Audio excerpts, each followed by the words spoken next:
చాలామంది పోస్టులు పెడుతున్నారు. కాంగ్రెస్ పార్టీకి మేము ఇంత విరాళం వేసాం, ఇంత విరాళం వేసాం అంటూ. 138, 238, 1038, 1308, 13,800 ఇట్లాగా 1,38,000 ఇట్లాగా.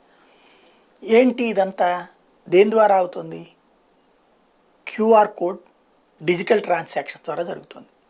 ఒకసారి గుర్తుకు తెచ్చుకోండి, నరేంద్ర మోడీ డిజిటల్ మనీని ఇంట్రడ్యూస్ చేసినప్పుడు, ఏదైతే నోట్ల రద్దు తర్వాత డిజిటల్ మనీని ఇంట్రడ్యూస్ చేసినప్పుడు పార్లమెంటు వేదికగా ఎంతటి తీవ్రమైన సెటైర్లు వేశాడు చిదంబరం.